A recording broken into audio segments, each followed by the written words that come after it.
Ang oras po, 6:35. Eto na ang mag-partner na mas paliliwanagan tayo pagdating sa batas. Mga payo ng mga abogado, mga usaping abogado na mas malinaw na pag-uusapan para mas maintindihan natin. Kumpanyera ng Bayan, si Attorney Rina Seco at ang Panyera ng Bayan, si Attorney Cam Cheryl Adami Molina. Dos Kumpanieras sa DZRH Radio, DZRH TV at DZRH Online. Bago mo kasuhan, bago ka pumirma, bago ka makipagkasundo, makinig muna sa Dos Kumpanieras. Dos Kumpanieras. Magandang gabi, Pilipinas. Ito po ang programang Dos Kumpanieras. At ako pa nagsasolang panyara ng bayan, Attorney Rina Seco, tuloy-tuloy sa pagbabalita, tuloy-tuloy sa serbisyo. Sama-sama tayo, Pilipino. Dos Kumpanieras. Isang magandang gabi po sa inyong lahat. Ngayon po ay holiday pa rin, double pay para sa mga pumasok ngayong araw na ito.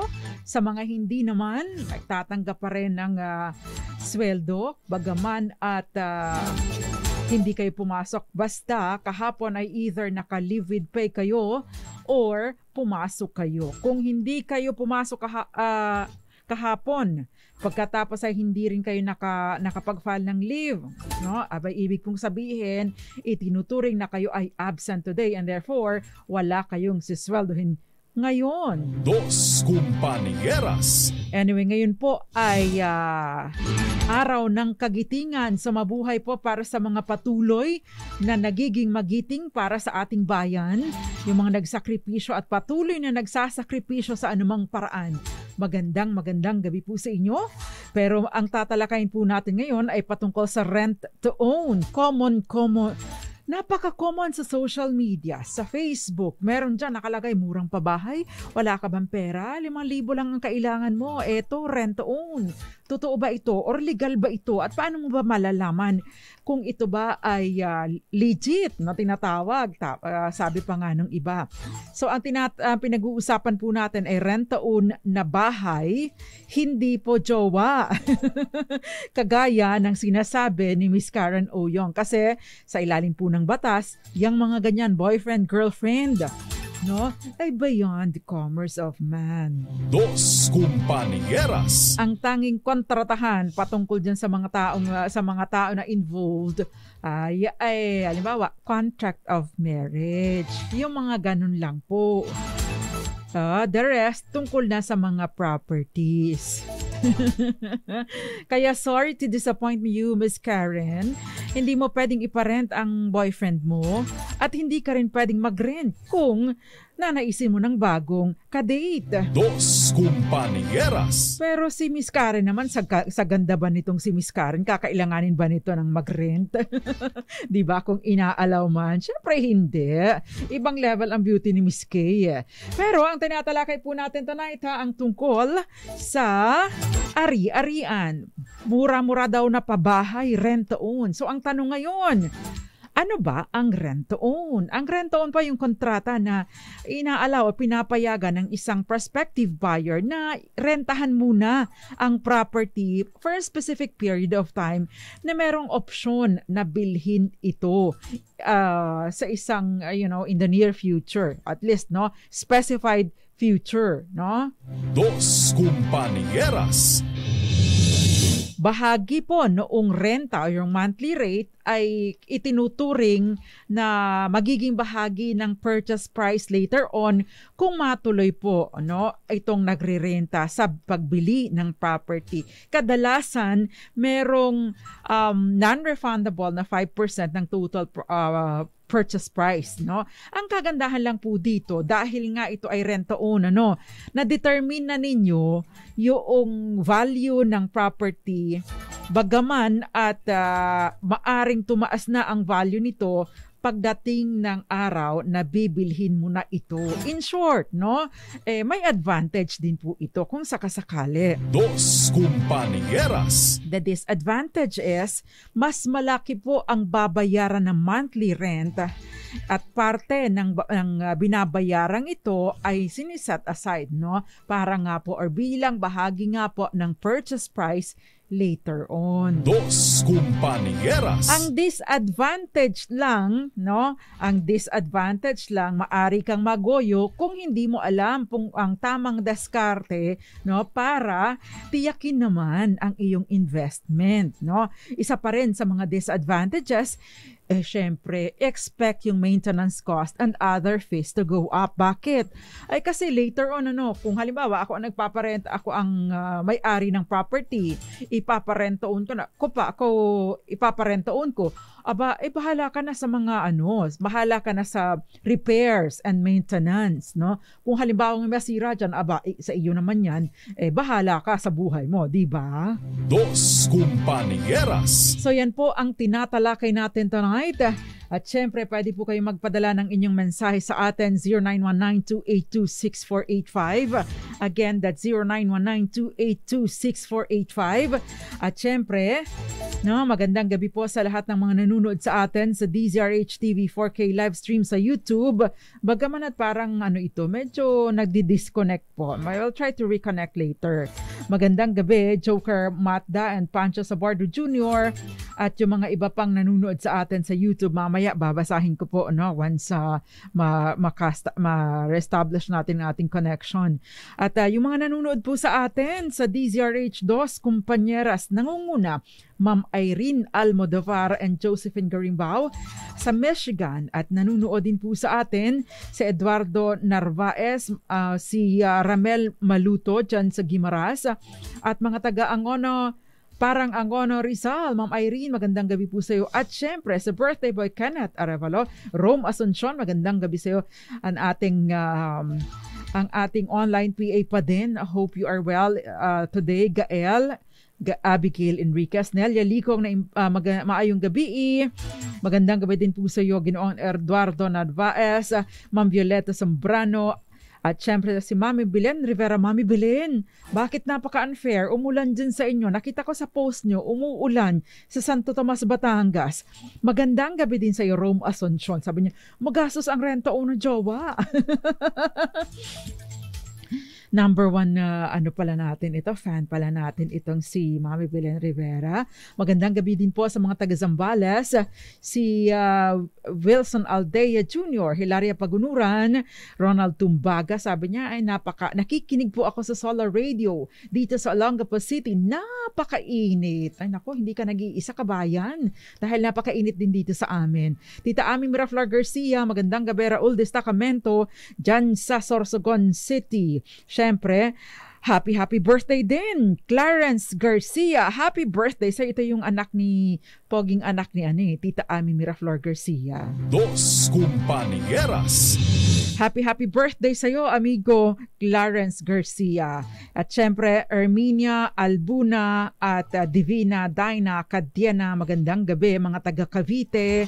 Magandang gabi po sa inyo na Imbag Arabi, Eva Duques, and inaantay ko si Ma'am Grace Recta and Oscarita Recta. Wala pa mamaya dadating yan. Alam mo naman, nag-check ng attendance, di ba?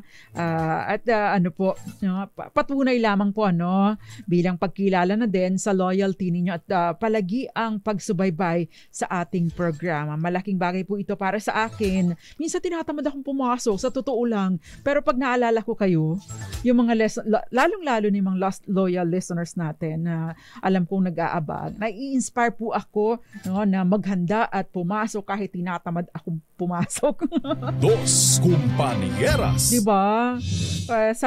Ang daming sarap na kahilata lang ngayon lalo napakainit, doon ka lang sa bahay mo, painom-inom ng malamig o painom-inom ng kape, diba? Kaya lang, syempre, iba rin po yung inspirasyon na naibibigay ninyo sa akin dito sa programang ito. So maraming salamat po. Si Ma'am Hilaria Pagunuran ay nanunood sa Dos Compañeras dahil na sa cellphone, pati na rin sa LCD na, ano yan? Hindi ko na masyado naintindihan yung sinasabi ni Mami Hilaria. Pero magandang gabi sa iyo, Raymond. Jason Abolencia at syempre Gael, magandang gabi sa iyo. Dos Compañeras. Si Hilaria Enriquez nanunood din sa atin. Dagdag kaalaman para sa mga katulad ko. Raymond Mendoza, magandang gabi. Benjamin Cuaderno at maraming iba pa. Si Eduardo Narvaez, good evening sa inyo. Dos Compañeras. So sa lahat po, good morning, good afternoon, good evening, and good night. Pero samahan niyo po ako hanggang 7:30 ha. Tinatalakay po natin yung rent-to-own. Binanggit na natin ang rent-to-own yung kontrata kung saan yung prospective buyer po ay nagre-renta, no? Ng property for a specific period sa isang definite na donation na duration, no? At meron siyang option or choice niya na bilhin ito sa darating na kung ano man, no, yung nakaspecify sa kanilang kontrata. At syempre, dahil nga po in the future pa ang purchase, no, determined na din kung magkano yung purchase price, kung magkano bibilhin sa halagang 2 milyon, no? Swerte kayo kung halimbawa ang bentahan ay sa bibilhin ninyo or hanggang 2025 o 2026. Halimbawa, ang palugit na ibinibigay sa inyo, no, pagkatapos ay pagdating ng 2026, yung 2 million ninyo na value ng property ay umangat na pala, no? Hindi ko alam kung magkano ang iangat. Sabihin na lang natin na nasa 3 million na. Ay di swerte po kayo, no? Dahil nga po, no, mas maaga nang na-determine yung purchase price at binibigyan kayo ng counting palugit para i-raise itong fund na ito. In the meantime, naka-occupy na kayo sa property pero nagbabayad kayo ng renta at the same time, extra amount, no? Mas mataas kumpara sa kalakaran dahil nga po, yun namang ibinabayad ninyo ay magiging bahagi din ng purchase price. Yun nga lang, ang problema ay kung hindi po matuloy ang bentahan. Dahil sa mga ganitong pagkakataon, no? Sa ganitong pagkakataon usually, no? Ito po ay hindi na naibabalik dahil syempre kapag ikaw ang magpaparenta, tinitiyak mo din naman, no, na ikaw kikita, di ba? Extra income or extra kita para sa kanila. At ito ay nakasaad usually sa kontrata, yung forfeiture ng payments ninyo. Dos Compañeras. Kaya nga po napakahalaga, no, kung kayo ay mag-enter into this kind of contract, itong rent-to-own or lease purchase, no, make sure na ito po ay nasusulat at malinaw kung hanggang kailan ninyo maaring i-avail, no, itong option na bilhin, no, itong property na ito. At the same time, no, kung talagang napakalaki na ng payment ninyo, abay baka po maari kayong magkasundo doon sa paunang bayad na patungkol doon naman sa refund or a portion ng refund. Dahil syempre, kung halimbawa kayo ay nakatira sa property, may mga improvements kayo, may mga repairs, at makikinabang din dito, no? Yung may-ari, no? Sakaling hindi matuloy ang bentahan. Dos Compañeras. Maganda rin po na kung sakasakali na inyo pong kontrata ay dahil ito naman ay kailangan nasusulat dahil take note, no, sa statute of fraud, sa civil code, no, ang mga pagpaparenta ng lalagpas ng 1 taon ay dapat po na nasusulat at maari po ninyo itong ipa-annotate sa title ng property para aware, no, aware ang sino man na may interest sa property na ito ay nakalist sa inyo at the same time na ito ay may option to purchase o may binibigyan kayo ng pagkakataon na bilhin ito. Ibig pong sabihin, habang hindi pa naglalaps yung time na inilagay doon sa kontrata kung hanggang kailan ninyo pwedeng bilhin ang property, ito po ay nakareserba sa inyo. Wala pong maaaring mag-deal kahit pa mag-offer pa ng mas malaki, no, doon sa napagkasunduan ninyo ay dapat na i-honor nitong may-ari, no, itong kakontrata ninyo, ang kasunduan. Dos Compañeras. Ayan, so yan po ang mga paunang legal principles na dapat nating tandaan. Magandang gabi, Fru Vivita, nanonood sa atin sa Angeles City, Pampanga. Daniel Catubal Yaguno, gayon din. Naimbag Arabi, Ma'am Grace Recta at Charo Abraham, Dinya Asuncion Herman at syempre Oscarita Recta. Kung may mga questions pa po kayo, ipadala lamang po at babasahin po natin yan on the air. At syempre, pwede din po ninyong i-private message sa akin para kung kayo ay nahihiya na banggitin ang inyong pangalan, you want to stay anonymous. So, okay, meron ba rin po tayong DZRH Malakas promo? Ang tanong, alin ang sumasaklaw sa rent-to-own ng Macedalo ba o ang kasunduan o kontrata ng magpartido? Ipadala po bilang private message sa akin. Just make sure that you are following us on Facebook and at the same time you share this live tonight. Share po para mas marami pa pong matuto kasi napakarami po nang nabibiktima. Diba? Yung sa Facebook, napakarami naglipa na dyan sa marketplace. Diba? Yung rent-to-own, ayun pala'y nagogoyo ka na, hindi mo alam. Dos Compañeras. Sabi nga po ng isang, hindi ko alam kung sino tong na-interview na ito, pero ang sinasabi niya, alam nyo daw ba, no? Sa isang interview si Police Colonel Guillermo, sa data daw nila, no, ng Cyber Response Unit ng PNP, Anti-Cybercrime Group, patuloy daw po ang pagtaas ng bilang nabibiktima ng cybercrime. Kadalasan, sa data daw po nila, kadalasan ay yung mga online selling scam. Kaya wag pong pabiktima. Lagi pong alamin, no, mag due diligence, no, other than chine-check po ninyo yung item na binibili ninyo, dapat po yung mga, halimbawa, kung ito lalo na malaki na ang halaga, nagjo-due diligence at inaalam po yung mga sumasaklaw na batas patungkol sa inyong binibili o sa inyong transaksyon. Dos Compañeras. Dahil nga po, laging lamang ang may alam. At magbabalik pa ang programang Dos Compañeras. Diyan lamang po kayo. Ilan po muna mga paalala. Dos Compañeras. RH!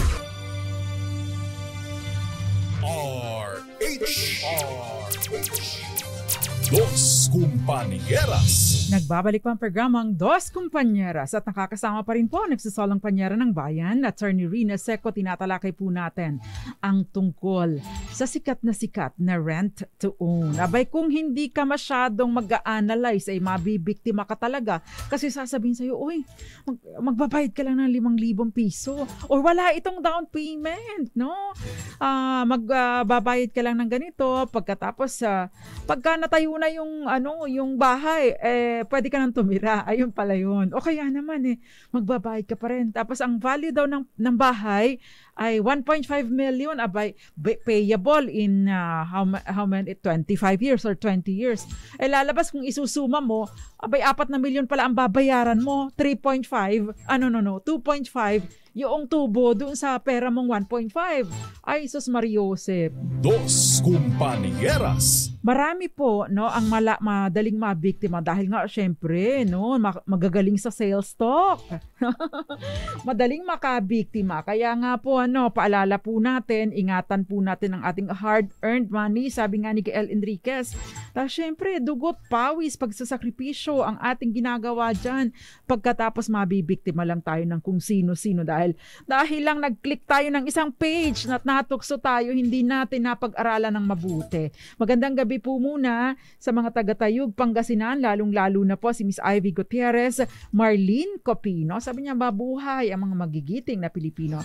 Rion Dino, magandang gabi sa iyo. Pio Marta, na pinapa-shout out. Sino po ba itong tumatakbo na ito habang hindi ko nababanggitin at may mga kumakain ngayon. Mary Marian, magandang gabi sa iyo. Ngayon din Jerry Sumagaysay, Zoraida Nieves Palurina, Lolita De Vera, Roel Anasio, at syempre Edgardo Osorio. Magandang gabi po sa inyo. At syempre palakasan na ang radyo para mas marami makarinig sa ating talakayan tonight. Nanunood din po sa atin ngayon si Arlene Mangabang, nakikinig sa radyo. At sabi niya, attorney, ang sagot ko sa topic ay ang Macedalo. Actually, kapag ka po ganito, hindi po ito sinasaklaw ng Maseda Law. Hindi rin po ito sinasaklaw, no? Hindi rin po ito sinasaklaw noong tinatawag natin na Rent Control Act kasi 'di ba may pagrerenta nang nangyari. Bakit daw naman hindi ito sinasaklaw ng Maseda Law? Take note po, no? Buyer in installment ang pinag-uusapan sa Maseda Law. Bumibili ka sa developer ng hulugan ng bahay.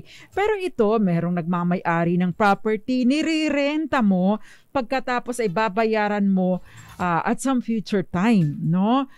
Bibigyan ka ng let us say, hanggang 3 taon, bayaran mo, i-raise mo itong 1.5 million at magiging sa iyo na itong property ko. Yung mga renta mo, no? Mababawas na ito dahil ito ay ituturing ko na bahagi na nitong purchase price. So, hindi po talaga siya hindi po talaga siya purchase of real property in installment, kaya't hindi po sinasaklaw ng Maseda Law. Dos Compañeras. Hindi rin po ito sinasaklaw nitong tinatawag natin yung Rent Control Act. Bakit? Kasi sa rent-to-own po na tinatawag, no? Actually, it's not really a rent-to-own. It's a lease with option to purchase, no? With the right to purchase. Yun po ang tamang or actual na or legal document or title sa legal ng ating legal document dapat, no? Kasi nga naman hindi siya installment, no? Anyway, no? Doon naman po sa Rent Control Act, sinasabi po mismo, no, sa section, I'm not so sure if it's section 7 or section 3, na hindi sinasaklaw ng coverage ng Rent Control Act itong rent-to-own scheme, itong mga programang ito. Bakit? Kasi may involved din po na bentahan. Dos Compañeras. So ito po ay sinasaklaw ng inyong kontrata. Kaya nga po napaka-importante na kapag binigyan kayo ng kopya ng kontrata, basahin, reviewin, kung sakasakali pong hindi naiintindihan, mag-consult sa nakakaalam, alamin ang mga legal implications dahil marami pong mga document na para bang delikado kapag hindi mo nabasa yun pala kung ano-ano ng mga nakalagay doon na dehadong-dehado ka. Kaya napakahalaga na naiintindihan ang ating pinipirmahan. Dos Compañeras. Take note po, basta po hindi illegal, ay meron pong tinatawag na freedom of contract. Anong ibig sabihin ito? Nakalayaan na mag-stipulate ng mga agreements sa mga kasunduan basta't hindi lumalabag or hindi labag sa batas, sa good customs, public policy, public order, and good morals. Dos Compañeras. Now, going back, no? Ano naman ang pinagkaiba nito sa earnest money? O meron pa rin tinatawag tayong option money, di ba? Ito pong sa rent to own or right to lease with the right to purchase, no? Ito naman po, tinitirhan na ninyo ang property, no? 'Di ba? Kaya nga may rentang involved. Ito naman pag sinabi pong option money, this is non-refundable at ito po ay binibigyan lang ng kumbaga it's not part of the purchase price pero hindi siya nare-recover later on para lang habang nagkakandak kayo ng nag-iisip pa kayo, no? Nag-iisip pa kayo kung bibilhin ba ninyo ang property o hindi. O sige, sayo na itong pera ko 10,000 Norman Moraga, basta ito ay habang nag-iisip pa ako kung bibili nga, no? Kung bibilhin ko nga ang property. In the meantime, hindi ko muna ito i-offer sa iba. Yan, 'di ba? Bibigyan mo lang ako ng kaunting pagkakataon. Dos Compañeras. Pero ito naman pong earnest money, wala rin naman po itong involved na pag-occupy or paggamit ng property. Binibigay naman po ito ng prospective buyer sa seller para sabihin na, "Uy, seryoso ako. No? Interesado talaga ako. Bigyan mo ako ng hanggang 1 taon, no? Narito ang earnest money, no? Ito ang cash, no? Na magiging bahagi siya ng purchase price. At pwede itong depende po sa usapan, may pagkakataon na pwedeng i-reimburse o may portion lang doon na i-reimburse or maaari din naman na ma-forfeit na, depende po sa kasunduan ng seller at ng nag-put up ng option money. Dos Compañeras. Ayun. So I hope that's clear to you, yung pagkakaiba ng option money, ng earnest money, at saka din naman ng rent to own or lease purchase or lease with right to purchase. Ayan, with option to purchase. Dos Compañeras. Again, doon po sa Rental Reform Act, and then sa Rent Control Act, nakalagay po doon na yung option ng lessor na mag-engage sa rent-own agreement na magre-resulta ng transfer of ownership doon sa property ay hindi po sinasaklaw ng coverage noong ito yung Rent Control Act at saka ng Rental Reform Act of Rental Reform Act. Dos Compañeras. Ayun. So sa rent-to-own, in the meantime na hindi pa nabibili, doon naka-occupy yung nagre-renta, yung interesado. Yan. So, magandang gabi sa iyo, Christopher Corpus din sa Quezon City, Herminio Villaluz at Phoebe Lorente. Si Phoebe Lorente, nakita ko na ito, nag-message kagabi. Late ko lang nakita yung message na, pero magandang gabi sa iyo. Magandang gabi din sa iyo. Magandang hapon sa iyo, Sai Aguilar, nanunood dyan sa Kingdom of Saudi Arabia. Magandang hapon po sa inyo. Dos Compañeras. Early afternoon ba, no? Lunchtime or after lunch pa lang dyan sa Saudi. Tama ba ako, Sai Aguilar?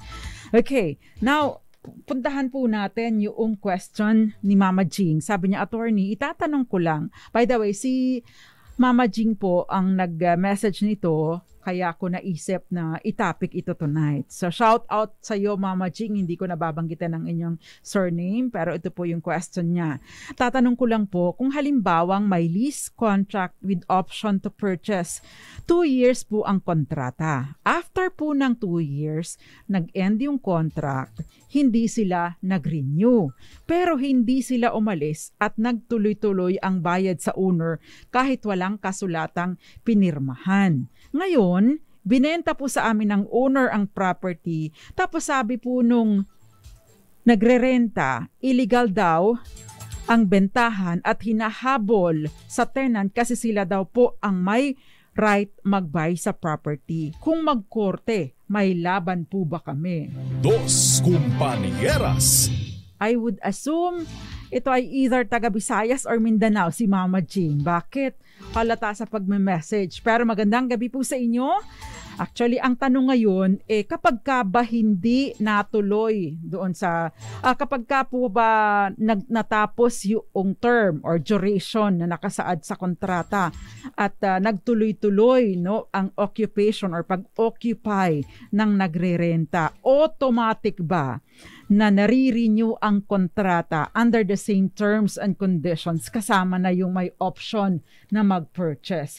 Yun po ang question na maganda nating isettle para malaman kung may karapatan pa ba or kung sino ang may karapatan between Mama Jing at saka doon sa tenant o yung nagre-renta na meron original na contract na lease with option to purchase. Dos Compañeras.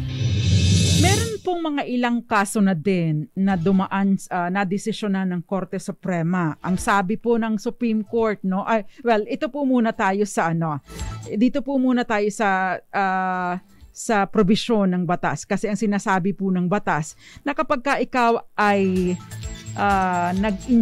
nagre-renta ng property, pagkatapos ay natapos na yung kontrata pero hindi pa rin umalis.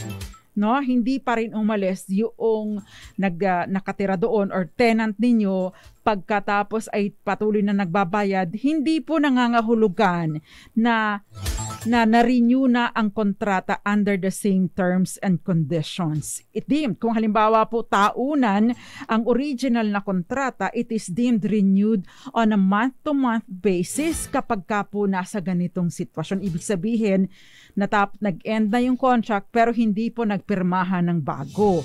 So nangangahulugan, if it's originally on a year-to-year basis, nare-reduce na siya na on a monthly basis ang nagre-renta. And therefore, no, pwedeng paalisin anytime. Dos Compañeras. Yun po ang nakalagay yun po ang nakasaad mismo sa ating civil code. However, no, ano nga ba, kung halimbawang ganito ba, automatic ba dahil nagpatuloy naman yung kontrata o sabihin na lang yung attorney, month to month man kaha, no? Di ba monthly lumalabas? O ibig sabihin na rin yun na din yung aming kasama doon, yung stipulation na ibibilhin namin itong renta na ito with right to purchase. So, ibig ba sabihin ganon? Ang sabi po sa Dizon versus Court of Appeals o tsaka yung Overland case, sabi niya, yung mga implied renewals ay hindi kasali, no, yung option to buy. Dahil hindi naman siya germane, hindi siya nag-uugat doon sa patuloy na paggamit ng property. Hindi siya involved. Kumbaga, palabok na lang siya doon sa kasunduan ng rentahan. Since hindi ka nag-avail ng option to buy, no, within the stipulated period, hindi na ito maaaring i-enforce, no? Kung halimbawang hindi nagkaroon ng renewal ng kontrata under the same terms and conditions. Dos Compañeras. So yun pong implied renewal, ibig sabihin yung hindi nagkaroon ng kasunduang sulatan, o ibig sabihin hindi written yung inyong kasunduan para sa renewal, natapos yung kontrata pero nagtuloy-tuloy pero wala kayong pinirmahan, so deemed monthly lang ang inyong rent. Tsaka yun po yung tinatawag na implied renewal. Hindi kasali dito yung renewal ng right of first refusal, and therefore, no, walang karapatan yung tenant na bilhin ang property or giit, and they are not even entitled to any notice. Yun ang sinasabi po ng Korte Suprema sa Dizon versus Court of Appeals, gayon din sa Overland case. Therefore, going back to the case of Mama Jing, so ibig pong sabihin, Mama Jing, wala nang rason, basta't ito ay tiyak kayo na natapos na yung original na kontrata, so wala na pong rason para wala nang hadlang, no, sa inyong pagbili sa property. And therefore, malaki po ang tsansa ninyo kung sakasakali using Dizon versus Court of Appeals na kaso or desisyon ng Korte Suprema sa kaso. Dos Compañeras. Okay. Now, puntahan po natin. Sabi ni Benjamin Cuaderno, sabi niya mahirap yung rentaon, maraming ricotitos. Madami daw ricotitos. Magandang gabi po sa iyo, Teresa Arce, dyan sa Osaka, Japan. Doon daw sa kanilang Baginaw, dito po napakainit. Sabi ni Benjamin Cuaderno, mostly ang mga rent-to-own, nakasangla pala ang title sa bangko. May mga ganun po kaya talagang sitwasyon. Kaya nga po, no, importante na kapag kayo ay may transaksyon, tinitingnan po ninyo ang kopya ng titulo doon sa Register of Deeds. Nag-verify po kayo. Ibig sabihin, ito po yung tinatawag na due diligence. Dos Compañeras.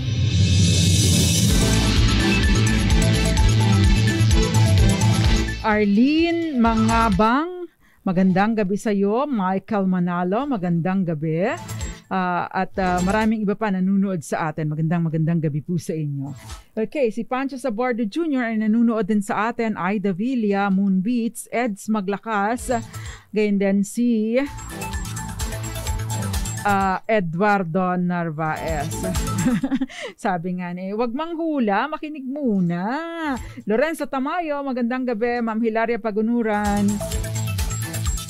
Okay, si Ma'am Hilaria, ang tanong naman niya, yung pwede na bang iparenta ang lupa kung CLOA sa 2025 pa kasi magti-10 years? Ay, hindi pa po, no? Kung sa 2025 pa magti-10 years, after 2025 pa po ninyo, pwedeng iparenta. Dos Compañeras. Ngoyong Montes, magandang gabi sa'yo. Sabi ni Ma'am Grace, marami nga nakapost sa Facebook. Totoo yan. No, sabi ni Ma'am Grace Recta. Sans Partes, magandang gabi. At syempre, sabi ni Gael, mahal masyado. Siguro ito yung tungkol doon sa computation. Totoo, nagtitingin-tingin ako nagtatanong-tanong ba? Hindi sa bibili ako, pero for our topic tonight, nagtanong-tanong din po ako. Nag-compute ako, yung 1.5 na halaga na itatayo pa lang kapag ka nagrenta-own ako daw sa sistema nila na hindi na talaga maintindihan kung renta-own. Sa sistema nila, ang lalabas, ito ay, ang lalabas, ito ay 4 na milyon, 5 milyon, something to that effect, no? Napakamahal. Dos Compañeras. 4 million, 2.5. Yes, 1.5 plus 2.5. Yung interest. Grabe, no? Kahit pa 1.5 tapos 2.5 yung halaga, sobra-sobra. Si Christine, attorney, kung halimbawa binili mo ang property na pinauupahan, pwede po bang palisan ng new owner ang tenant? Ayun. Dos Compañeras. Actually, ang sinasabi po ng batas, yung Article 1676, yung purchaser ng piece of land na nakalis, na hindi naman yung lease inirecord sa Registry of Deeds, may terminate the lease. Ibig sabihin, pwedeng paalisin, tatapusin na. Maliban na lamang kung yung lease na ito ay brought to the attention of the buyer. Ibig sabihin, kung noong binili, noong bagong buyer, noong bagong owner yung property, alam niya na merong lease, obligado siya na i-honor or igalang yung existing lease. Kaya para po sa mga nagli-lease dyan, no, na especially lalagpas ng 1 taon, ito po ay sakop ng tinatawag na statute of frauds na nire-require na iparehistro natin ang na nasusulat ang ating rentahan. At the same time, importante na ipinarerehistro ito sa Register of Deeds. Dos Compañeras.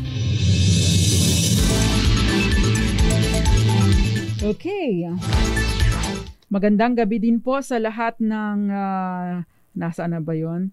Magandang gabi, Aida Villa at Ngoyong Montes at Lorenzo Tamayo, Ronald Tumbaga, magandang gabi at sa mga iba pang nakatutok sa atin, lalong-lalo na yung mga nasa DZRH Dos Compañeras at nakatutok sa atin sa YouTube. Okay.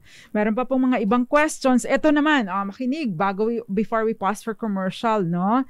Ang sabi po ni Mary Grace, binenta po ng tita ko yung bahay nila sa amin. Bali po ang usapan, lease purchase. Bale ang daming bale ni Mary Grace. So, bale 5 years na po akong nagbabayad. Mas mahal kesa sa rate dito sa lugar kasi rent-own nga po ang usapan. Kaso, nagbago po ang isip niya at hindi na daw niya ibibenta at pinapaalis na niya kami.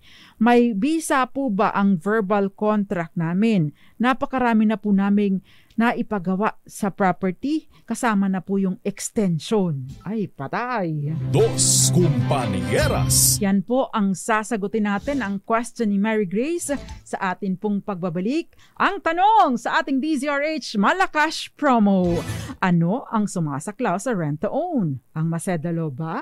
O ang kontrata o kasunduan ng dalawang partido. Ipadala po bilang private message sa akin at yan po ako pipili ng isang mananalo ng 500 pesos tonight. Paalala lang po ha, yung pong mananalo, makukuha po ninyo ang premyo either on Saturday or Sunday, sabay-sabay po na ipapadala. Yung I am referring to yung mga mananalo lang po dito sa Dos Compañeras. The rest, kanya-kanya pong panuntunan kung sino ang nagtatransfer. Pero dito po sa amin, hiniwalay na namin doon sana para hindi na po mahirapan si Sherwin. So, on Saturday, either on Saturday or Sunday, basta hindi po magka-problema, sa online transfer, makukuha po ninyo ang inyong mga premyo. Dos Compañeras. Magandang gabi po muna sa iyo, Miss... Okay, magandang gabi po muna sa iyo, Miss Adi Socrates. Sabi niya, your voice is giving you away tonight. So pagaling ka. Thank you very much, Miss Adi Socrates. At magandang gabi sa iyo. Kulang lang siguro ako sa kape. Dos Compañeras. At magbabalik po tayo. Ilan po muna ang mga paalala Diyan lamang po kayo. Dos Compañeras. Nagbabalik po ang programang Dos Compañeras. Kasama pa rin po ang nag-iisang panyera ng bayan, Attorney Rina Seco. At syempre, tinatalakay po natin ngayon tungkol sa rent to own. Magandang gabi po sa mga taga Puerto Princesa City sa Palawan. Leo Havares. How do you pronounce your name, sir? Leo or Leo? Kasi yung iba, Leo, di ba? Si Leo DiCaprio, Leo. Marlene Copino, nag-PM daw siya ng kasagutan. Okay, just make sure po na you're following us on Facebook. Magandang gabi din sa iyo, Rodel Anasio and Cherry Sumagaysay. At lahat ng mga nanunood sa atin, nagdi-dinner tonight. Kumusta po ba ang dinner nyo? Magandang gabi, Juan Pablo Araw. Sabi niya, nakabayad na po ako as a developer ng 2 million in 2 years. But the developer did not proceed with the project. Nagbigay sila ng refund letter to me. However, 3 years na po, no refund. May habol pa me? Of course, no? Sila po ang hindi nag-proceed. Sila po may kasalanan and therefore, karapatan po ninyo ng refund at the same time. Pwede pa nga po kayo makasingil ng interest eh. Bakit? Kasi sila po ang may pagkakamali or pagkukulang. Dos Compañeras. Pinakamainam po, dumulog na po kayo sa DHSUD para po ireklamo yung developer na yan. Ginoong Juan Paulo Araw. Siyempre, magandang gabi din po sa inyo, yung mga nanonood pa sa atin sa iba't ibang panig ng mundo na hindi ko pa nababasa ang inyong mga mga inyong mga pangalan dito. At si Malu Kalibayan, sabi niya, Attorney Rina, marami akong natututunan ng mga vocabulary in legal terms sa inyong programa. Salamat po, lamang ang may alam, ika nga. Thank you very much, Miss Malu Kalibayan. Shout out sa iyo at sa iyong pamilya. Mag-shout out din no, sa a year ahead sa akin ito sa UST-AB Philosophy. Magandang gabi sa iyo. Mr. Omar Isip, pinapabati ka ni Miss Sanser Pertes. Magandang gabi sa iyo. Dos Compañeras. Kailan ka ba magpapakape, Omar Isip? The last time I saw you was third year college pa ako eh. Dahil fourth year ka nun, no? Anyway, magandang gabi sa iyo. Ginoong Omar Isip. At syempre sa lahat mga nanonood sa atin, good morning, good afternoon, good evening, and good night. Yung question natin before we pause for commercial, question po ni Mary Grace na binenta ng tita niya. Verbal lang ang kanilang kasunduan. At maraming bale si Miss Mary Grace. Sabi niya, bale ang usapan, this purchase, bale 5 years po nagbabayad, bale mas mahal po kaysa sa rate dito sa lugar kasi nga rent-to-own nga po ang usapan. Kaso po nagbago po ang isip niya at hindi na daw niya ibebenta at bali pinapalis na niya kami. May visa po ba ang verbal contract namin? Marami na po kaming naipagawa sa property kasama na po ang extension ng bahay. Nako. Dos Compañeras. Kapag ka po no, ang mga kontrata, halimbawa renta ay lalagpas ng 1 taon, meron tinatawag na statute of fraud, no? Kapag ka po hindi nasusunod sa mga requirement ng statute of fraud, ang sinasabi, hindi ito maipatutupad or tinatawag itong unenforceable contract. Pero meron pong mga exceptions. That is of course, kung meron pong partial na performance o kaya naman ay may performance na on the part of the other party. So, maari pa rin po itong maipatupad at maidulog sa korte, no? Bagaman at hindi ito nasusulat or hindi in accordance with the statute of frauds na isinasaad naman po sa Article 1403 ng ating Civil Code. Dos Compañeras. So, ang magandang tanong dito sa message ni Miss Mary Grace kung meron ka bang karapatan na ipagpatuloy pa yung bentahan kahit pa verbal lang inyong kasunduan doon sa inyong rent to own yung bahay. O kaya naman kung whether or not yung family mo ay maaring paalisin doon sa property. I would like to think na ito ay na ito ay pwede mong ipatupad. Bakit? Kasi nagbabayad ka eh. Wala ka kamong palya. But last of course, meron ka ng mga specific actions na nag-i-indicate na meron kang partial compliance or you comply with your verbal agreement. Ibig pong sabihin, maaari kayong magpakita, kung dudulog kayo sa korte, maaari kayong magpakita ng mga iba pang mga ebidensya na nagpapatunay o maaring magpatunay na yun nga ang terms and conditions ng inyong kasunduan bagaman ito hindi nasusulat. Dos Compañeras. No, so, maari pong ipakita nyo na, ito po, meron na po akong partial performance of the sale. Ito nga po, nagbabayad po ako regularly. At ito nga po yung kalakaran ng bentahan doon sa lugar namin. Pero ito po yung binabayad ko, mas mahal. Pangalawa, we have been in possession, nagbabayad po kami ng mas mahal. No? At nag-i-introduce na po kami ng mga mahahalagang improvement sa property na ito sa patunay, no? Kasi kung hindi naman po ito tutuloy sa bentana, hindi naman po kami mag-i-introduce ng ganitong mga klaseng improvements dahil syempre medyo may kamahalan pa ito. At the same time, pakita mo, ako po ang sumasagot sa mga repairs, no? Ng property. Dos Compañeras. Yan po ay maari ninyong gamitin at syempre maari po kayong dumulog, no? Sa korte para sa specific performance para po makapag-execute naman ng tamang dokumento kung hindi papayag ang inyong tita sa inyong hinihiling. Dos Compañeras. And lesson learned, always insist na magkaroon po kayo ng kasunduan na in writing, no? Lalo na kapag kakamag-anak ang inyong katransaksyon. Bakit? Ay, napakahirap po kasing katransaksyon ng mga kamag-anak. Matakin mo, mag-set up ka ng iyong negosyo, no? Hindi ka pa nakaka-take off, gusto ng kamag-anak mo, libre sila. Di ba dapat sila ang unang-unang susuporta sa iyo? Kasi kung sa ibang tao sila magdi-deal, syempre magbabayad sila. Pero ayun yung magbayad sa iyo, di ba? Pag mga ganyan, di ba? Kaya nga yung mga kamag-anak madalas, hindi naman sa lahat ng pagkakataon, may mga pagkakataon na sila pa ang sisira sa iyo, no? Sa ganito na lang na sitwasyon ni Miss Mary Grace. Now, yung kontrata niyo dapat written and syempre nag-i-express ng real intention ninyo at i-annotate ang agreement. Last question na dahil wala na po tayong oras. Nangungupahan po kami. Ngayon po pinapaalis po kami kasi hindi kami nakakabayad ng 2 months. Pero po may 1 month advance at 2 months deposit kami. Ang sabi po namin ay kukonsumo na lang namin ang advance at deposit pero ayaw po pumayag at pinabarangay po kami. Kinampuhan po ng barangay ang may-ari. Tama po ba yun? Tama po sila. Alam nyo kung bakit? Kasi ang deposit ay meant to be, no? Yun po ay nakareserba kung aalis kayo, meron kayong mga unpaid utilities, hindi ninyo nabayaran ang tubig, kuryente, ang internet, ang phone, no? O kaya may iba pa kayong mga atraso, may nasira, may na-damage, no? Yun po ang ibabayad doon or gagasusin doon sa mga naiwan ninyong utilities at the same time yung mga nasira ninyo.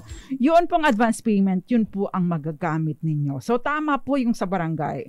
Dos Compañeras. Usually nakalagay naman yan sa kontrata at nakasaad din po yan sa batas, no? Yung Rent Control Act kung sinasaklaw po kayo ng Rent Control Act. Dos Compañeras. Anyway, naubos na po ang ating oras sa ating pong programa, sa ating Malakas Promo, alin ang sumasaklaw sa rent to own, ang Masedalo o ang kontrata. Ang sagot, ang Masedalo.